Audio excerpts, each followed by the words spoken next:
It is the final episode of Joe Black Meets for Series 1. Do we say series or season? We say series, I think, for these things. I don't bloody know. In this finale, I am absolutely overjoyed to be joined by author Daniel Handler, aka Lemony Snicket. This was an absolute dream come true. A huge thank you to their assistant Susie for making this happen. Yes, absolutely overjoyed that this was actually a thing. What else do I need to say? Yes. At the beginning of the interview, they're talking about how much they love Prince, because this was done over Zoom. There's a lag for a moment. Don't think it's a corrupted file or things are wrong with you. It's only briefly at the beginning, and then after that, it's all smooth technological sailing. Sailing? Yes. Smooth technological sailing.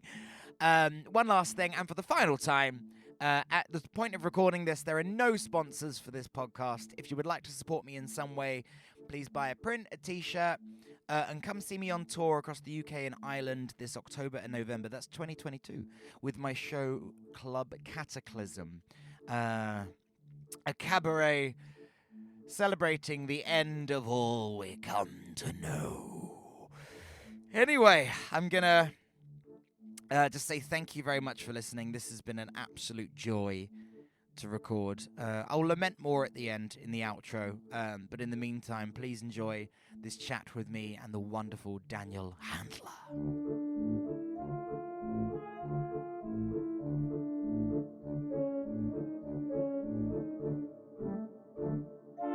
Hello, Daniel Handler, Hello, aka Joe Lemony Black. Snicket, aka a prime suspect in the death of Edward Gorey. Oh, you flatter me. I don't think anyone really believes that I killed him, but I wish that I did. Well, we can dream, we can hope. But I'm Yeah. going to start this off on a nice light note. Okay. Talking of death. There we go. When I told people that I was talking to you, I'd say Daniel Handler, and they go, "Oh," and I go, "Lemony Snicket," and they go, "Isn't he dead?" Yeah, I get that a lot. How does that make you feel? It honestly, it is an aura that I think I've carried with me for a very long time. When I was, let's see how old I must have been, 23. It was my 5-year high school reunion, which is ridiculous. 5 years. No one's done anything in 5 years. You're at your maximum insecurity, and then you have to go see these people you were with. And when I walked in, this girl I knew a little bit was so shocked she began to cry, and she said, "I thought you were dead." And in fact, several people had heard I was dead, but no one close to me. And so they were dealing with that thing where you mourn someone you kind of know, which is like not that long. You're not that sad. You just say, "Oh, really? Oh, gosh. Well, I'll have the chicken. Yeah, I'll have the chicken." So yeah, so my whole life people have heard that I'm dead, and then one day it'll be true. Oh, well, I didn't realize this was a sad occasion. You're just laying out all of the flattery right away, which Yeah, I'm going for it. I respond to that very well. That's a it's just continuously people thinking you're dead or that you're not real is another thing. But then that one Yeah, confuses me because it's like, well, if the person isn't real, then how do these things exist? right. But people don't think about it, don't you They think? They don't. I mean, people just think, "Oh, look, a thing," and then they have they it. go, well, this That's just why. appeared. Yeah, that's why meeting authors is almost always disappointing because there's nothing. It isn't like meeting the person who made a stained glass window, and it turns out it's a long, complicated process that maybe is interesting to somebody, not me, but maybe interesting to somebody. But with a writer, the story is always the same. How did you make that book? Oh, I had an idea and then I wrote it down. That's the story. It's never interesting. Well, it's funny that you went with stained glass window because I was thinking sort of music and kind of musical artists have that thing, but like kind of meeting them is like a real thing. And authors, I was thinking about this today. Do you get recognized much in the street, or is it a case that you're at a book reading and then someone announces you and you walk out and they go, "Oh, there he is!" Like they don't necessarily have a face to the work. Yeah, they don't necessarily. I grew up in San Francisco, and I live here now. And so when I'm occasionally recognized here, but it's like a 50-50 chance if it's, oh, yeah, you went to school with my brother. I remember you. Or like, oh, goodness, look at here you are. Um, so I've often said how I feel in San Francisco is like I'm the local weatherman on TV. I So think sometimes that's I'll walk in and people will say like, "Oh, yeah," and then they're like, anyway, that's the thing yeah, with kind of locals. I live very near to Nick Cave. ooh, Is one of my local people, and you kind of see him around, and everyone knows locally. You don't bother Nick Cave. He lives here. You right, just let him be. So we'll sort of go into a cafe, and people go, eh. yeah, right. That's End that of sort of story. thing. Yeah.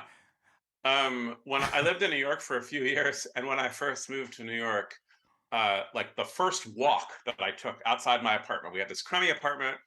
We needed everything, so we would just walk every day because there Hmm. wasn't a single thing we didn't need. Oh, look, a broom, take that. And so I was walking by myself, and I thought, look, here I am. I live in New York now. This is amazing.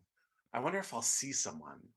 And there across the street, I saw Wallace Shawn, and I was like, I wonder what the etiquette is. Do you say hello to him? I know him from The Princess Bride, and he's like kind of this intellectual writer. Should I say something? Should I not say something? I don't know. And I got closer and closer to him. And when I got quite close, I realized that it was not Wallace Shawn, it was an old Chinese woman. And I realized that the etiquette there was not to say anything. No, yeah, I think she might have been a bit confused. When I was in New York, Yeah. I saw Adam Sandler. So Excuse me, you aren't Wallace Shawn. I just love to say that. You aren't Wallace Shawn. you could say this And she would have to said, "No, I'm not," or perhaps almost anyone. yeah, yeah. Most people are not, apart from one. Almost everyone is not Wallace Shawn. Yeah, Uh, and you but could probably say it to him. yeah, this is Sorry, this you is met quite Adam the. Sandler. Moving Oh, on. I didn't meet Adam Sandler. I saw him. He was eating something and walking along. I was in New York and was like, oh, there's Adam Sandler. It's not Yeah. very often that happens to me. It's not happened No. since. But Uh, it no. Yeah. I in mean, yeah. It's a strange world we live in now because the number of famous people has both increased and decreased, and so then there's more and more people that you see and you say, "Oh, hmm, yeah," which is not a very thrilling thing to happen. there was that year where all the celebrities seemed to die, wasn't there? What year was Yeah, that? I don't know. I mean, it was David Bowie and Prince. It was that year, right? Is that That was the they year were at you the mean? they were at the beginning, and then eventually I think it was Carrie Fisher, then Debbie Reynolds, and then just one by one, Yeah, just all picked off. yeah, We've spoken about death quite a lot already. yeah. Well, I Felt enjoy speaking about it. I felt in that case, that time, for me, it felt like when all the interesting people start to leave a party and you think, what do they know that I don't know? They're going someplace better. Where are they going? That's what it felt like. David Bowie left and then Prince left. And I thought, where are we? Is there a lounge where everyone's going? Where are we going? I want to be there. I feel very lonely to be on the planet without Prince. That's how it felt. Were you a big Prince fan? I am a big Prince fan. He was so important to me when I was young, and then he's just stayed with me. That um, everything about him. I mean, the all the gender play and all the sexuality that was like very forthright, but also very convoluted. And then just as an artist, the way you could tell he never knew what he was doing. He was always just trying it. He would always just do something. Maybe it was hideous and maybe it was beautiful, but he never stopped being a complete freak. It was, that's really inspiring to me. I And think I he was saw one. him play uh, a very short time before he died, and he was such a freak.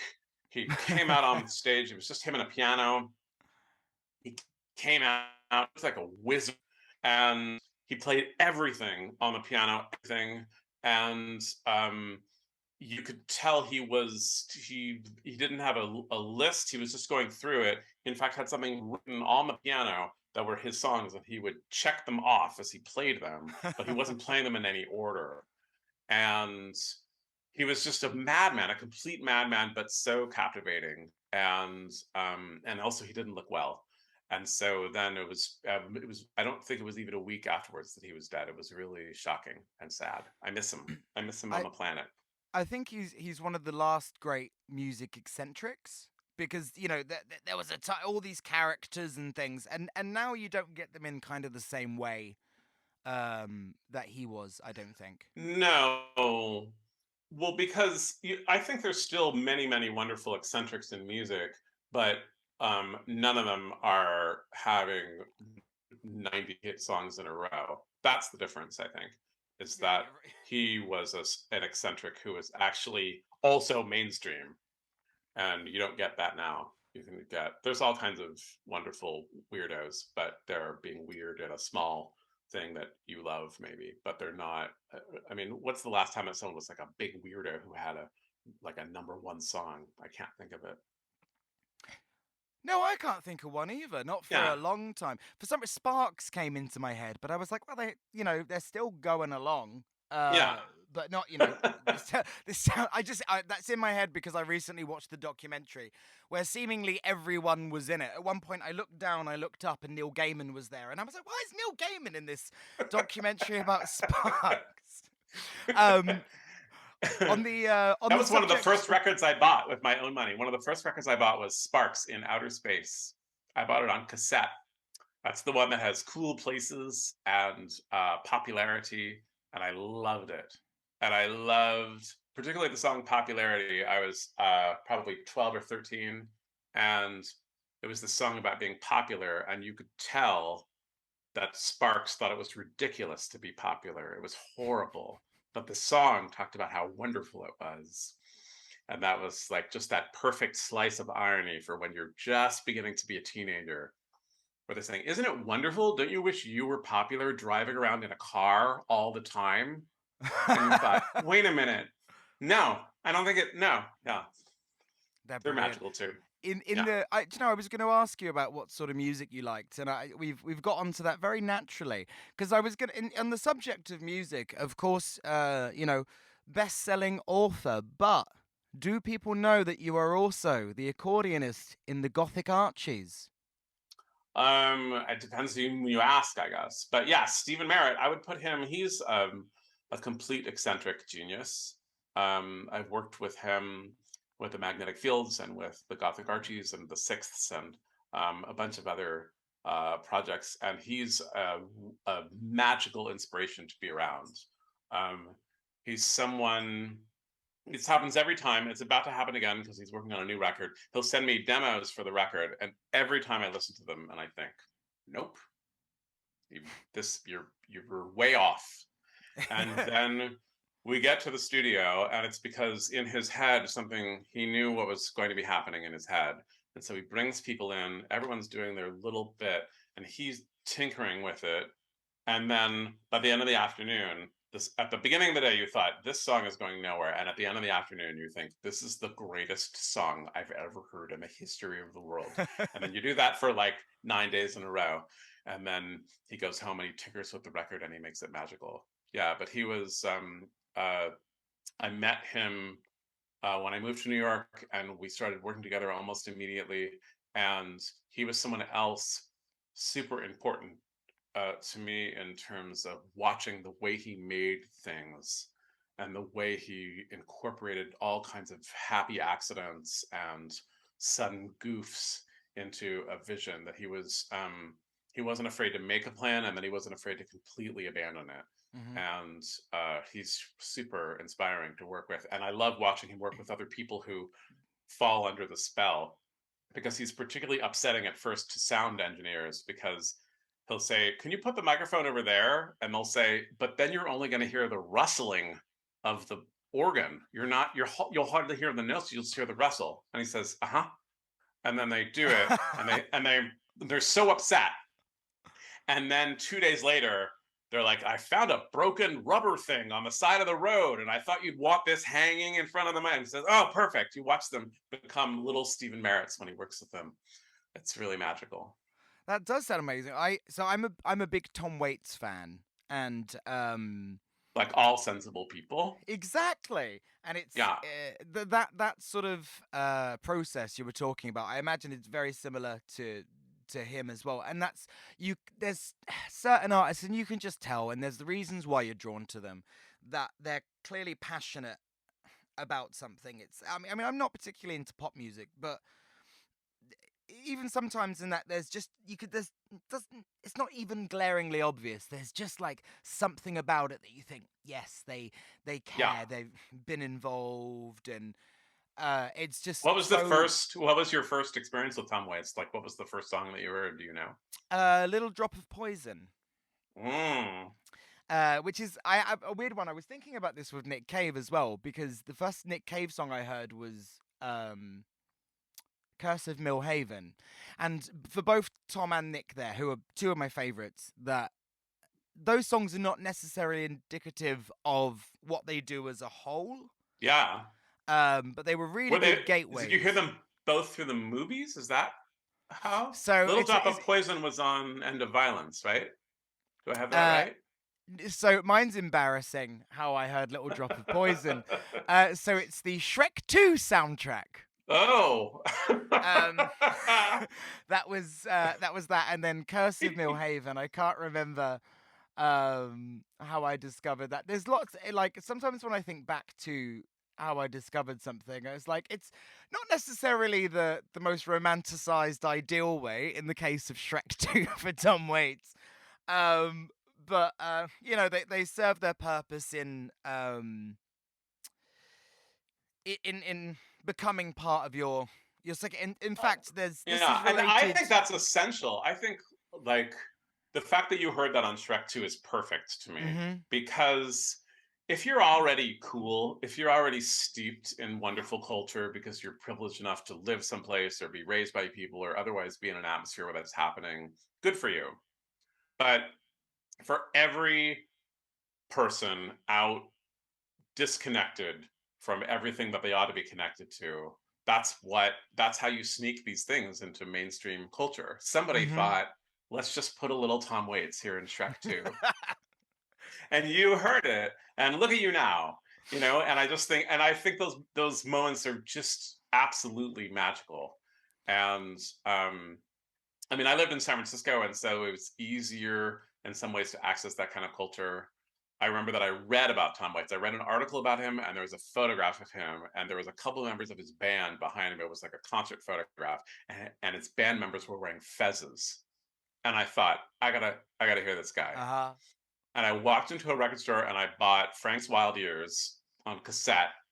I didn't know anything about it except I just read about Tom Waits. I went to the W's. There it was. I bought it, and I was driving my father's car, and I put the cassette in. I have a sense memory of leaving the street and pulling into Geary Boulevard, this big ugly street in San Francisco, and hearing the very beginning of Hang On St. Christopher, the very beginning of that record, and thinking, I'm going to buy all of the records that this person, by 20 seconds in, I thought, this is for the rest of my life. I'm only going to listen to Tom Waits.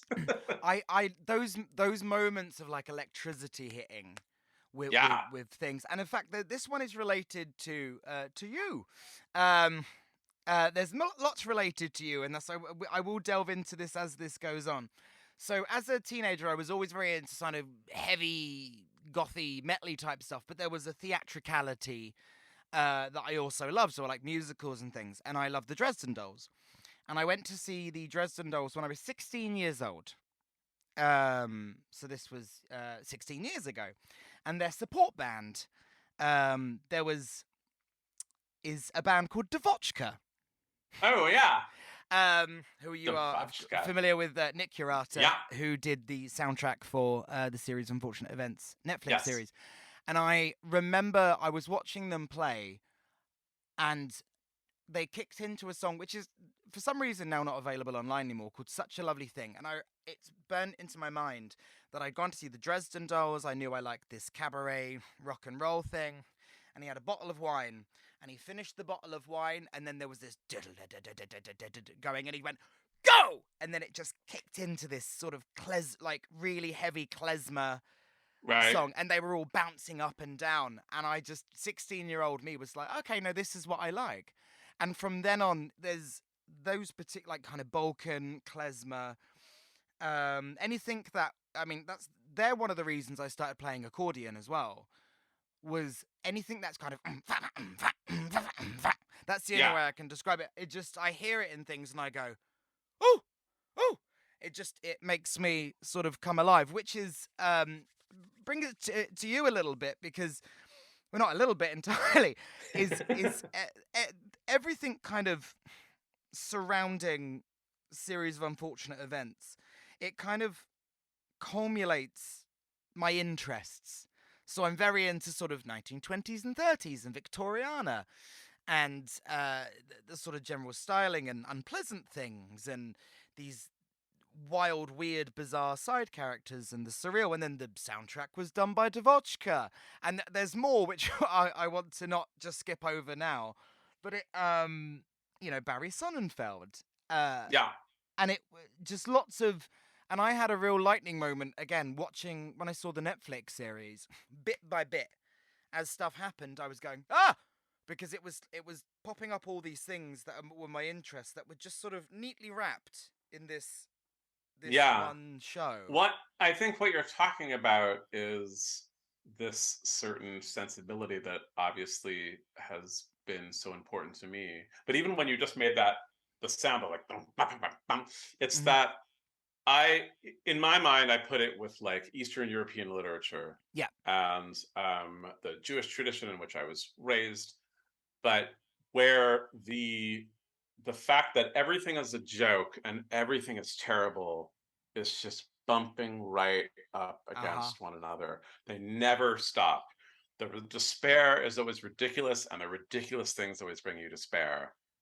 And I mean, the Dresden Dolls brought that, and Space Devotchka does that, right? There's something, it's theatrical, but it doesn't feel phony. It feels Mhm. genuine, even if in its flounciness. And similarly, when um, I don't know what when Nick Cave sings "From Her to Eternity," you get that it's a joke, right? It's a pun on like a corny movie, but then also there's this like I am thinking about her for the rest of my life Mhm. that is genuine, and I think that's I think what that sensibility does. And Yeah. of course, it was really fun when making a Netflix show to say like, okay, who gets that? We just can't get some songwriter. We got to get someone who's in there talking of despair and giggling the whole Did time. was that your idea to get Devotchka? I think it was Barry's idea. I think it was Mr. Sonnenfeld's idea. But um, but I remember that Netflix was like, we have a bunch of guys who write music. Just use those guys, And we were like, it's not. No, we gotta go over here. And um, and then it makes me happy because it makes me think learned about Devotchka from Netflix, right? The way you learned about Tom Waits from Shrek 2, to try to bring those Yeah. seeds, try to spread that. That feels important to me. Yeah, and it's these things are always strangely related as well. Sometimes when you find you like something, and then you watch something else you like, but there's a connection like this, where those two things, because you like them, they make sense together as well, and somehow they become part of the same thing. One thing that did blow my mind in terms of connections was I knew that I liked, say, the film scores of Danny Elfman. Right. And then particularly Nightmare Before Christmas, there was something about the sound, but I didn't know why I liked the sound. But I know that I like the work of Bertolt Brecht and Kurt Weill. And then I watched an interview with Danny Elfman where I said, oh, well, I was listening to the soundtrack of the Three Penny Opera when I wrote this. And suddenly it goes, dong, dong, dong, dong. and everything Yeah. makes sense. What was for your writing? Well, because your writing with Daniel Handler is obviously very different from the work with Lemony Snicket. Obviously the Daniel Handler work is more grounded in reality. Usually, I guess. Yeah. Yeah, and then series of unfortunate events and all the wrong questions. And um, the other poison for breakfast. It's not complete fantasy, but it is fantasy. Like it's not out of the realms of possibility. It's absurdist. What's your kind of uh not base, but where does that come from for you? I mean, a big part of it was Edward Gorey for sure. Hmm. Um, I came across his works when I was young, and I didn't understand what they were. His books look like books for young children. They look like picture books, and they're the not only are they inappropriate in terms of kind of violence and sexuality, but their language is impenetrable. The plots make no sense, and so they're not for young children really in any kind of way. When I was like 10, 11, and I couldn't understand what they were.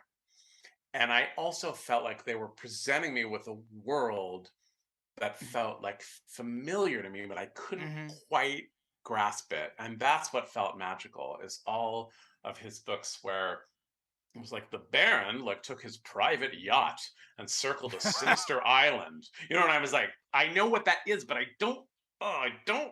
can't quite figure it out. And so that feeling, I really liked that the kind of vertigo that happens when you're young and you can't figure out if what you're reading or what you're experiencing is feeling so real to you, but how does it fit into the dumb reality that you're stuck in? And that was what was really magical. So I mean, Roald Dahl does that, and Zilpha Keatley Snyder does that. Just last night, I was watching with my family The Lady Vanishes for the 100th time, and during this scene on the train, I suddenly thought, I saw this when I was young, and I totally put it into all the wrong questions. And I don't even remember till now. So literally last night, I thought, oh, I ripped off The Lady Vanishes. Who knew? But like The Lady Vanishes takes place in a made up Eastern European country that's going through some kind of revolution, and there's all these spies going on, but there's no bit of history that's attached to anything about it. It's a made up country, and yet it has this kind of it feels like a espionage situation that that you understand. Um, and that's I love that. And also, I don't know if you've seen Lady Vanishes or anyone who's listening has seen to it, but it opens the very opening shot is a very clear fake landscape that might be on like someone's train set. The camera goes over a mountain and it leads to this snowed in train station, and you see a car pull up, and the car it almost like has someone's hand on it. The car it doesn't even look realistic, and I don't know why they made that choice. Certainly, Alfred Hitchcock had access to an actual car that could pull up in front of someplace. He didn't have to do Let's this, get a but there's car. something.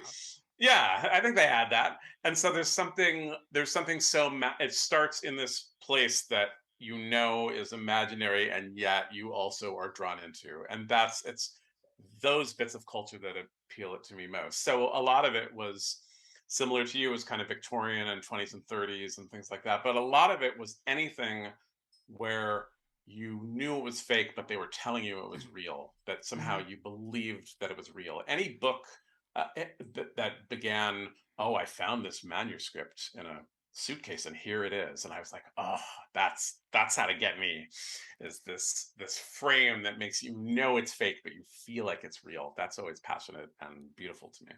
These, it's quite it's a hard genre to you can't summarize it like in a few words. It's like, no, it's something that's like this or like this.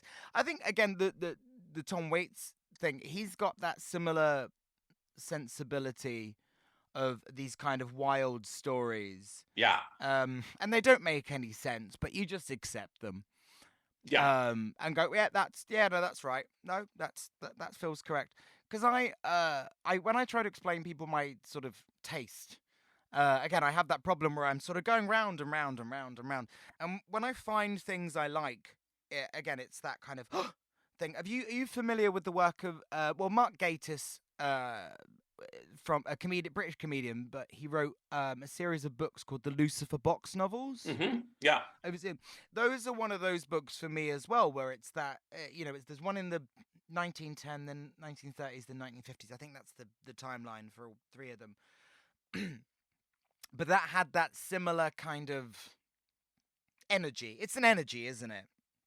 It's a vibe. Yeah, I think it's I mean, I love hearing about anyone's encounter with that culture that electrifies them, Mm-hmm. right? I mean, I have a friend who's a musician, and he likes to tell the story that he was invited to a party where they were playing house music, and even that phrase didn't mean anything to him at all. House music, he had no idea what it was. It was like 1988 probably, and he walked in and he heard that throb, right? That like vocal free kind of groove. And like I can kind of take or leave that music if it's late at night and we're all dancing, great. But and he heard it, and that was all. And it was like he was like, every time I'd heard disco when I was young, I liked it, but like what I liked most was this boom, boom, boom, boom. And to finally hear the music that was putting all that into the forefront was this electrifying moment for him. So many visual artists I know were like, I always liked drawing. And then one day I went in and I looked at Alexander Calder and I thought, oh, I know what I want to do for the rest of my life. And I think those moments are so important.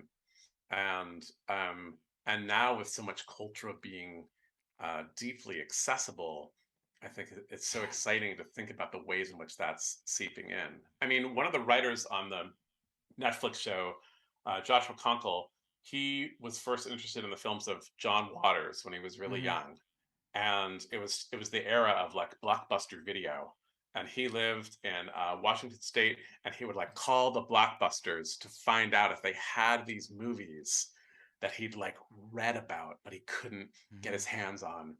And I remember he always said, I didn't come out as gay to my mother for a long time. And she was like, yeah, I drove you all around the state picking up John Waters movies. Like, you didn't have to come out to me. You really wanted Pink Flamingos, like Yeah, that just. yeah, right. Like, and also, if you're the mom who will drive your kid 2 hours to pick up a Blockbuster VHS copy of Pink Flamingos, like, you already know your kid is gay and you already love him for it. And So I that's a think there was, good parent. oh, for sure, the best. But I love thinking about that he too, he was so young. I don't think it meant something about his sexual identity. It meant something about there's something going on here, the homemadeness and the queerness of it, and the melodrama of it, and the camp of it that he just found. And I love, like, anytime I hear a story where someone just says like, this is, I knew what I wanted to do, even if I didn't know the details. I didn't know, well, oh, I'm going to be a writer for TV. He just knew, this is what I want. I want this thing here. That's this is I love that this is already just it's just talking about inspiration and that spark of, because I spoke to so many people across this, and it's so interesting to hear everyone's different kind of wells of where they get everything from. And I just on the subject of finding something that sparks that, I was never particularly an avid reader as a kid, because I couldn't find what I enjoyed. Yeah. I read that wizard woman's books. We shan't mention her name. Heard of her. Yeah. So and then I found Series Unfortunate Events, and I was, how old would I have been? So they were 1999. That's the first one came out in 99. Yes. Yeah, so I would have been 10 or 11. Yeah, 10 or 11. And I was always quite a gothic child, despite, maybe not outwardly displaying You it. shock me, Joe Black. You shock me. And reading those, I was suddenly like, wow, this makes sense. And it's you get these pictures of, I mean, obviously there were illustrations for it, but that was one of the things that really made sense for me. And again, a lot of people attribute The Wizard Woman to their early reading, but I Sure. attribute my early reading to your work, in fact. Well, thank you. Thank you. I like hearing that. It's, And and I again, know, oh, yeah. no, no, carry on speaking. Sorry, I cut you Well, off. I just think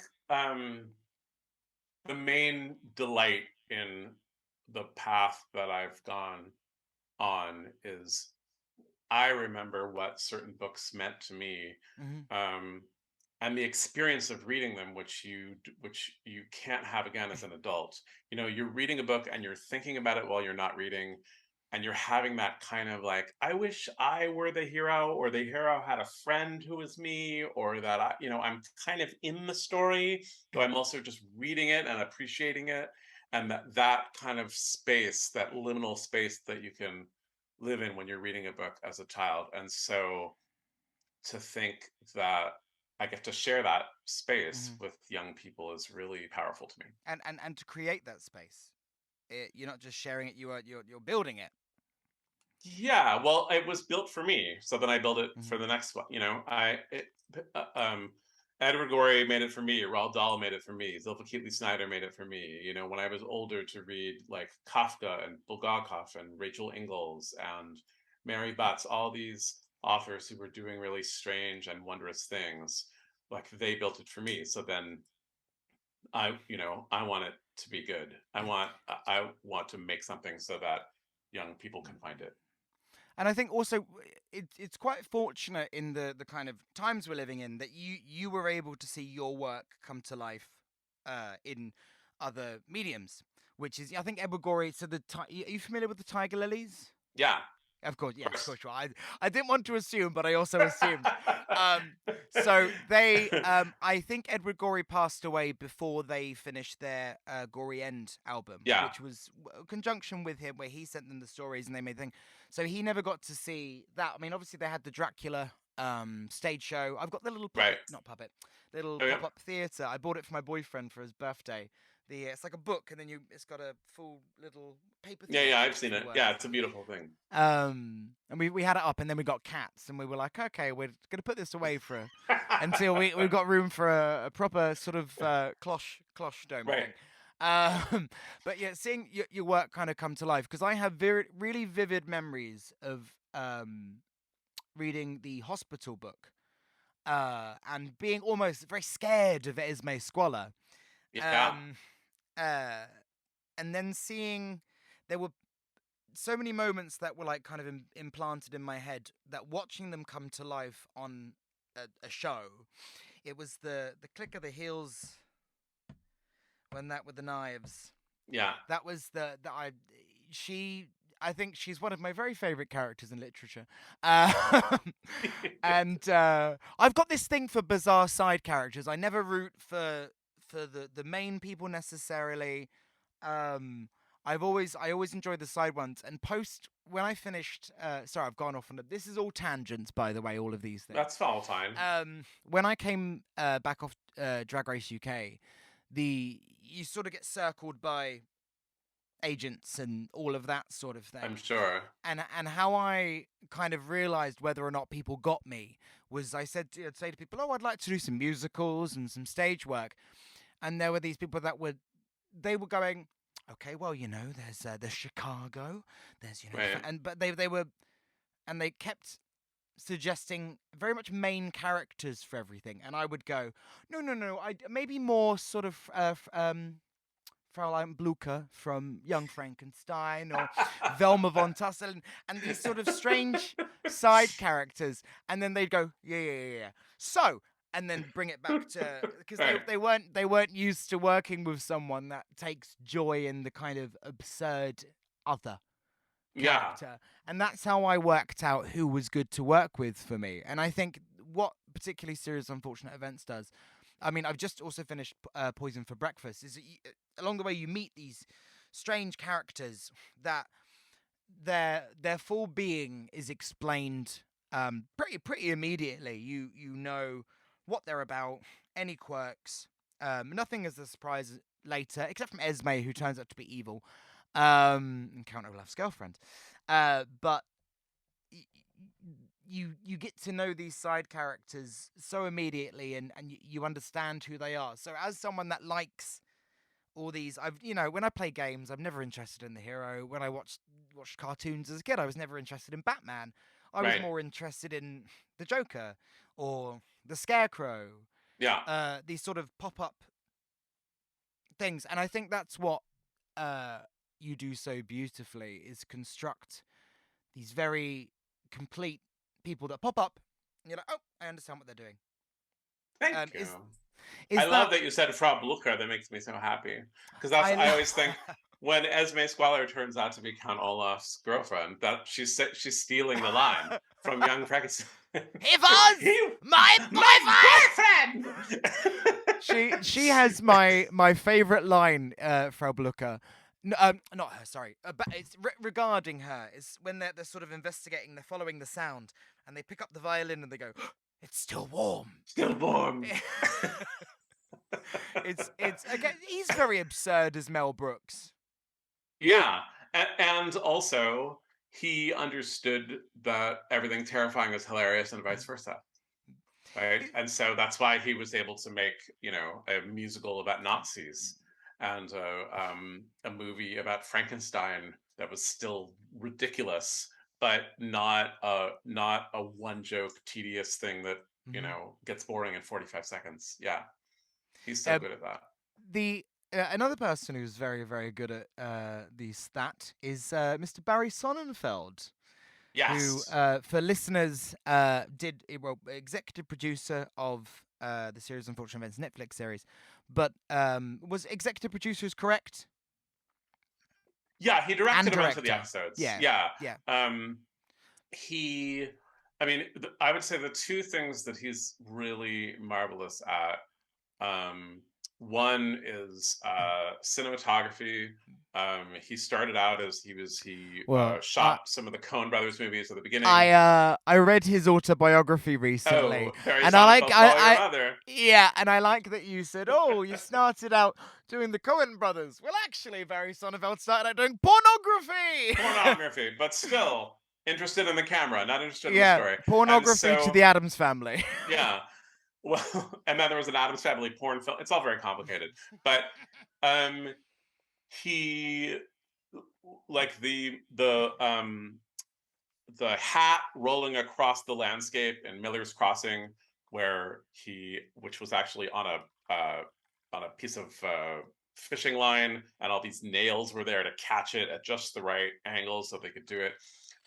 He's always interested in those kinds of tricks, and that means that all the camera people are really excited to work with him because he says, oh, we're gonna, the camera's gonna go all the way down here, or we're gonna come around the corner, and the actress is gonna be dangling from the rock, that we're gonna use all these safety ropes that we'll edit out later. He loves that. And then the other thing is casting. He has a crystal clear memory for a gazillion actors, and not just famous actors, but tiny little bit parts and things like that. So he finds all these people. He figures out how to put them all together, and that's something that I'm not good at. When anybody says like, "Who should be cast in your films?" all I do is then I end up listing dead actors from a long time ago. And it's like James Mason would be amazing, and they're like, "He's dead." And I'm like, I know, but like, just let's think about it for a while. James Mason. And he remembers who's alive, which is really helpful. And then I don't have much of a visual imagination. I'm married to an illustrator, so I'm always really grateful that I have someone in my house who's much more visual than I am. But Mr. Sonnenfeld always, he knew when it needed to be a long tracking shot. He knew when it needed to jolt right in. He does all this great stuff, and I think that's made his movies so much fun. I mean, he was made the Addams Family movies and the Men in Black movies, and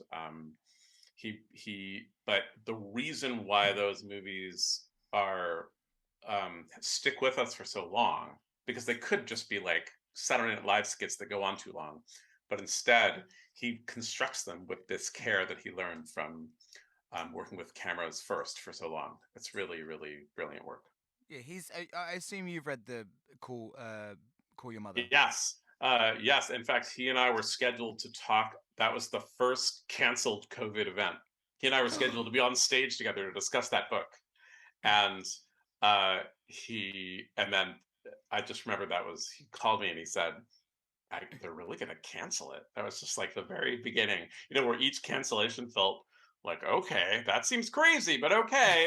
And You're all being very dramatic.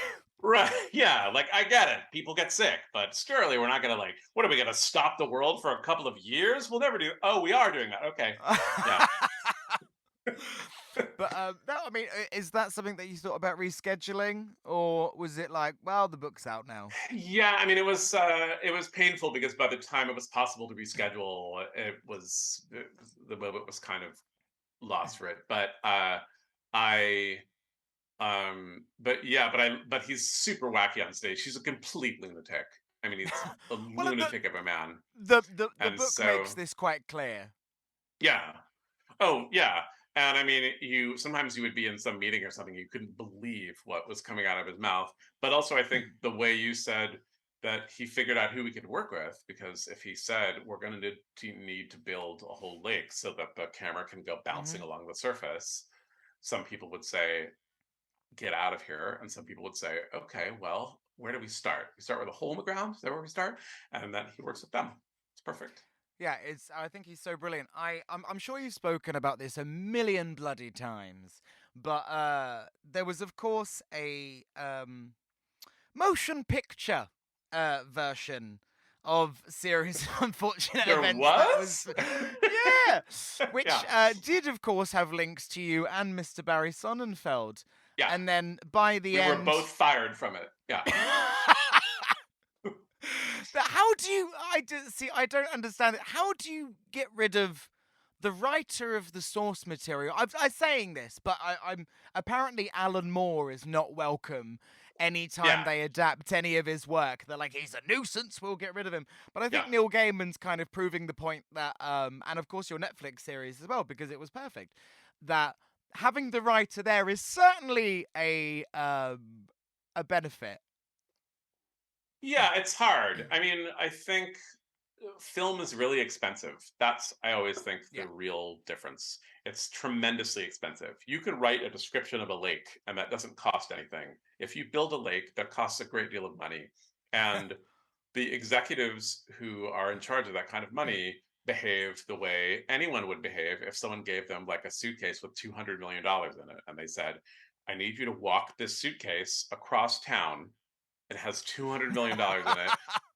Don't lose any of it. In fact, it kind of needs to be $300 million by the time you get there. And so then you have to do that. And they're frantic all the time. They're really scared. They're scared of getting fired. And they're scared of making a mistake. And it's frustrating for sure. It leads to many, many arguments. And it's, you don't know the magic words to say. I'm always like, it's not your money. What do you care? It's not. Yeah. They're like, the company will lose so much money. And I'm like, they're probably going to fire you anyway, man. Everybody gets fired. Just relax. It's Paramount. They've got loads. What's a couple of $1 million? Well, it's not yours. They're not going to, if they lose it, they don't take your child. That's not how it works. They just fire you. You'll be fine. You don't really have any talent, but you're charming. It'll be fine. I mean, you're not that charming, but you know what? It'll probably be fine. So yeah, that's why they fire, that's why they fire people. It's why they cancel things. That's why they freak out. The Netflix series has one fewer episode than you would think. Every book has 2 episodes to it, except for one book that has 1 episode to it. And it's for precisely that reason. They said, it's crazy. We can't do it. We can't afford. And I said, you can't afford 26. You can only afford 25. Who says that about anything? If you're at the grocery store and you buy lemons, I can only buy 25. I can't possibly buy 26. Right? No one says that about anything. About a car. If you say, I can only afford 25 automobiles, I can't possibly afford 26. You're lying. Yeah, that's if you're going to that point, get the other one. Right, exactly. Or like the 26th drink. Right? If you're at the bar and you're like, oh, I've had 25, I couldn't possibly have any more. Oh, really? That one could be if you're still able to say, oh, I've had 25 drinks.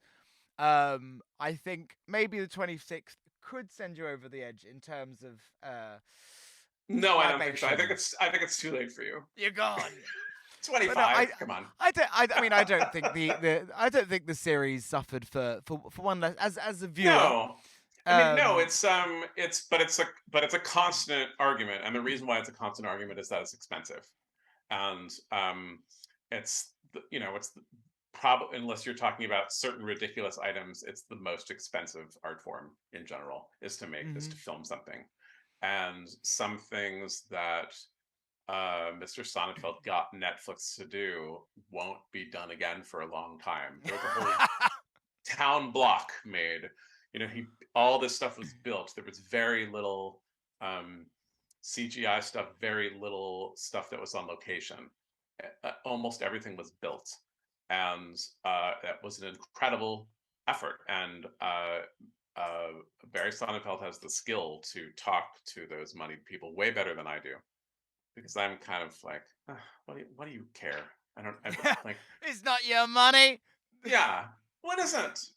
The in that kind of like links between things, you're talking about the sort of stuff being built is Bo Welch, who did the production design.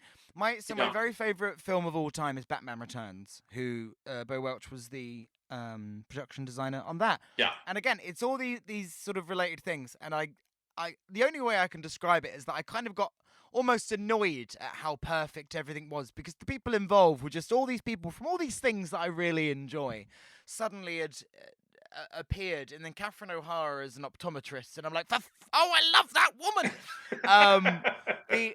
You mentioned casting with Barry. Yeah. I mean, the casting, because I don't know who else went for anything, but it is perfect. I'm, again, particularly smitten with Lucy Punch's Esme Squalor. Yeah, she did a fantastic job. And that is the one that's kind of embedded in my mind now, that my boyfriend got me into audiobooks, which was never my thing, and then they were really into it, so we listened to them overnight. And I was listening to the Ersatz Elevator and Tim Curry, of course, reading it, and then hearing Tim Curry do Esme Squalor was almost jarring for me, because in my head, it is only now Lucy Punch. That Tim Curry doing an American accent as Esme. Yeah. I was like, but no, she's English. She's English. With the audiobooks, did you pick Tim Curry or? No, the publisher found him, and then he did a few, and then the publisher said, "We really want you to do it." And I said, "Why?" And they said, "No, it'll be great." And because I'm pretty good at a reading or something, which is not at all the same skill as doing an audiobook. It reminds me of like, oh, you should be a chef. And it's like, no, I made you that sandwich. A chef has to make that sandwich 75 times in a row. I made it once. And so I did a couple, and it was really difficult. I never want to do it again. And so then so we begged Tim Curry to come back, and he came back. I'm really, it was, I mean, of course, as a child and a youngin', Tim Curry was like the dark, campy master of all, and so I couldn't believe that he was that he got to do it. Yeah, it was astonishing. Was that a nice full circle? Yeah, of course. I mean, it was beautiful to see, and it was. I mean, I had a lot of that early in my career, especially because a bunch of children's authors that I admired when I was a child were still alive. And so when I was first coming out, I would go to some festival, and there would be some author I'd read to tatters when I was 9. And they would say, "Oh, I just read your new book and I like it." And I felt like, oh my God, I have to go back in time and talk to myself. Yeah, it was, I mean, I love that kind of full circle. It's really fun. And it makes me happy now. Well, it makes me happy now. Like, I'm much older than you. I'm 109 years old, and you're whatever you are, 22. And 32. Whatever, it's the same. But you were young when I was first doing it, and I like seeing that people who read me when they were young are growing up to be their like dark and fabulous selves. What could happen here? Just looking, going, yeah, you're getting old. I thought you were going to say, I like the people that read me when they were young are now older too. Well, we're all going down. There's nothing, we don't have to worry about that. You were talking about other writers. I've got this. I read online, and I don't know if I've imagined this. Did you play accordion at Neil Gaiman's wedding? I did. I did. Mr. Gaiman is a friend of mine. He was very generous to me when I was starting out, and he is a pal. And he got married pretty impulsively. I mean, they had been a couple already, but the marriage Was itself was pretty Amanda? impulsive. Amanda, Yeah. and they, yeah, it was at a mutual friend's house, and there was like 10 of us there. I remember I was also in charge of bringing the liquor, and I had no idea how many people were going to be there, and so I brought liquor. It would have killed us all had we brought. I brought oodles of liquor, and I did. I played accordion, but really, what happened was that after the wedding, because there were so few of us, and because we all had that kind of sensibility, we would just. I mean, Neil would kind of narrate a story he was making up, and a few of us who were musicians would kind of pound away in the background, and then someone would say, "Wait a minute, that like you just played a riff that sounds like Hallelujah," and they'd be like, "Oh, that's the greatest song of all." So then we would all sing Hallelujah. It was a really wonderful kind of dark, crazy evening. Yeah, that was a magical time. That sounds amazing. I've got this in my head that okay, I shall tell you my list of people that in my head I'm like, right, these authors must all know each other, and you and Neil Gaiman. But I also imagine is not at the wedding necessarily, but at some sort of secret meeting.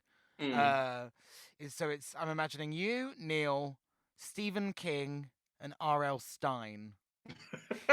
That's Well, just um, Stephen King and we've met a couple of times, but we had one great conversation because we briefly shared a stalker. So we, ah. so, so we, and so I learned this, and I was getting there was a. I don't want to go into details because it's unnerving, and I don't want any listener to repeat the experience. But I was unnerved by something, and I learned that Stephen King had also had contact with this person, and so then I called Stephen King. But of course, you can't just call Stephen King if you don't know him. So I had his office, and then I felt like a crazy person because I had to say, "Hello, this is my name, but this is my other name, and someone is causing unpleasantness." And they said, "Oh, yeah, yeah, yeah, we'll ring you right through." And it turns out the person is harmless though creepy, and so I'll always share that. And then R.L. Stein is a delight. I've met him at a few festivals too, and this is before your time because you're only 14 years old, but I'm um, changing every time. yeah, getting younger. He before Goosebumps, he had this magazine called Dynamite Magazine that was a 70s magazine for children. Um, I still have a couple of issues. I have an issue that says who's the greatest, the Beatles or the Bee Gees? That was the cover story on an issue of Dynamite Magazine, and so I had read him without knowing it, without because who thinks of who's behind a magazine when you're a child? You just grab it and you read it. So he'd been a part of my childhood, even deeper. Yeah, he's a lovely man. And I think it's never been exactly those people at the table, but we all get along because we all like a story, Hmm. and so I one of us, I mean, I'm Mr. Gaiman and I are the closest friends of that group, but all of us have sat around a little bit and said, it's a good story, or I stole this little bit, or I just read this thing and it's not very good, but there's this one little part that I'm going to take and turn into this thing, and to talk about the way we make stories, the way we steal from them, the way we um, change them to our own specifications. That's the real secret society, as far as I'm told. And there's many other writers with whom I share that affinity. But um, when I meet a writer, if they start to talk about the making of a story, the architecture of it, and if they're very open about who they steal from, that's usually a great conversation in my mind. It's the people who say, "Steal? I don't know what you mean. I have nothing but pure imagination." I think, sure you do. And the people who say, "Oh, I don't really know how a story goes. I just kind of make it up." That's not how I can really get down with. But the people that can hunker down and say, "Oh, this happens and then this happens and then you pull it like this," I love that part. Neil Gaiman is particularly good for that because Neil takes mythology and gods and deities Yeah. and gives them another Life, have you seen The Sandman? I The haven't seen the new yeah. one yet. No. I'm excited to see it, and I want to watch it when I have when I'm really like on the right sofa with the right drink in my hand and my feet up. It's amazing. But Neil Gaiman keeps cropping up in this podcast. You're the final episode, by the way. But what's Ah, happened is Neil Gaiman has somehow been sort of dotted through without mm, actually being here. So we have Mason Alexander Park who plays Desire in the Netflix series, and then we yeah. had Dawn French, who narrated the Coraline audiobook and was in the Coraline film and was married to Lenny Henry, who works for Neil Gaiman, and now you. And it's just sort of each point throughout the series, he sort of put. I'm gonna have to. Well, I did actually ask him, but he, he's a bit busy with Sandman. Yeah. Um, but have you? I'm gonna ask. Do you have another appointment right now? Because that will determine whether I'm going to ask you another question. You can ask me. I have time to answer one more question. Right. Okay. This is something. Well, okay. I'll make it two very quick ones. All right, The fair first enough. one is that you mentioned sort of we were talking about sort of queerness earlier.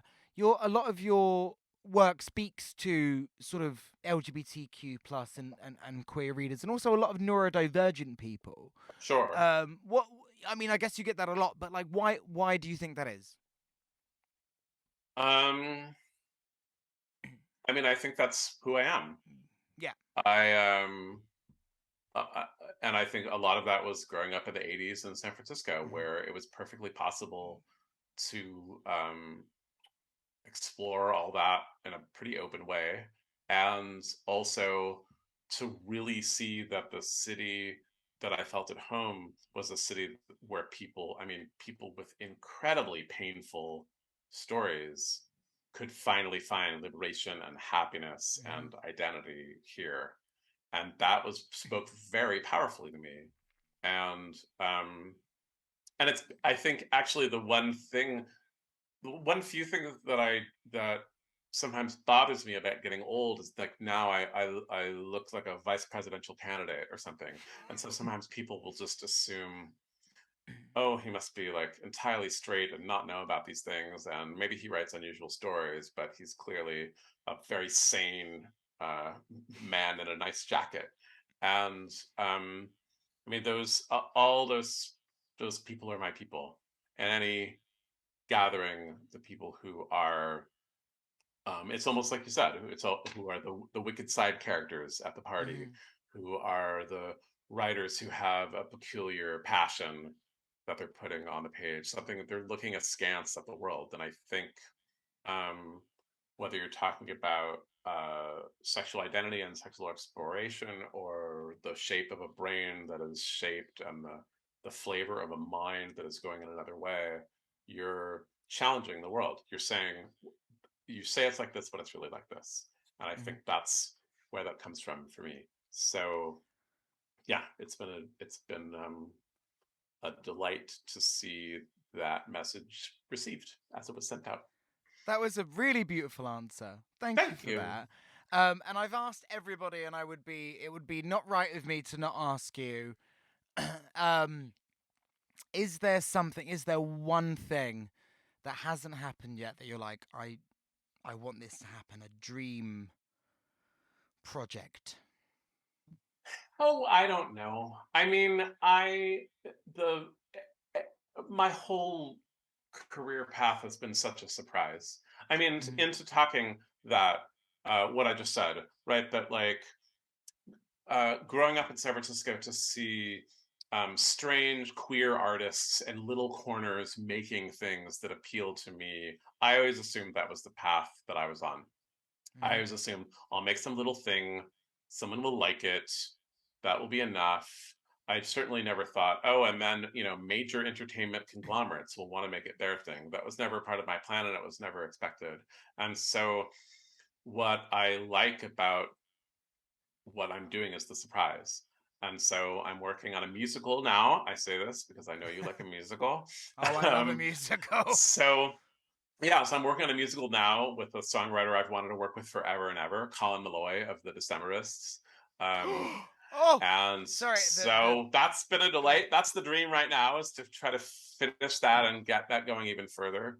Um, but wherever I go and whatever I turn, something surprising happens, and I like that. So I'm not someone who says like, "Oh, if only this could happen." I more just think like, let's just go out into the world, meet the people who are interesting, take the Joe Black invitation, and go to the strange gatherings, see what's going on, and just see where that leads me. It's always fun. I think saying yes to things is powerful Yeah, because it you really never know. is. You never know. I mean, you might go, I wish I hadn't said yes. But again, it could lead to so many wonderful things. And I will say, so the reason I built a list of people that I wanted to talk to when I was thinking of doing a podcast, and you were top of the list. And I hadn't asked until I felt a little bit power mad because Dawn French said yes. So I hadn't, I was like, it's never going to happen. They're not going to say yes. There's no point in asking. And I got the yes from Dawn French, and I was like, I think it's time. Yeah. And that's why we reached out because it didn't seem possible to get Dawn, and it felt even more impossible because I'd met her, so there was like there had been an interaction, um, and just the power of asking. If you don't ask, you don't get. The power of asking and then saying yes, and then suddenly here we are, and we've had this wonderful chat. And it turns out everyone's, I mean, all the artists that I admire just turn out to be people. You think of Yeah, them as something, but it yeah, turns it's out they're just, surprising, isn't it? yeah. I Yeah, mean, I I guess mean, I guess Enya lives in a castle, but most people are just normal. she does with loads of cats. Yeah, I've Good heard for that. her. And Kate I Bush say, lives in a house that the cliff face is getting ever closer.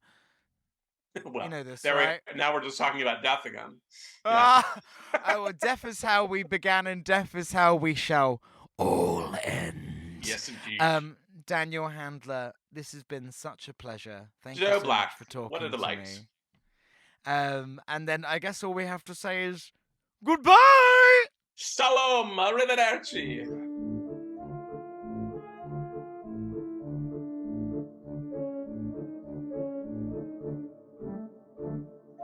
And that's that. That's it. We're done. Goodbye, everybody. Again, thank you so much for listening.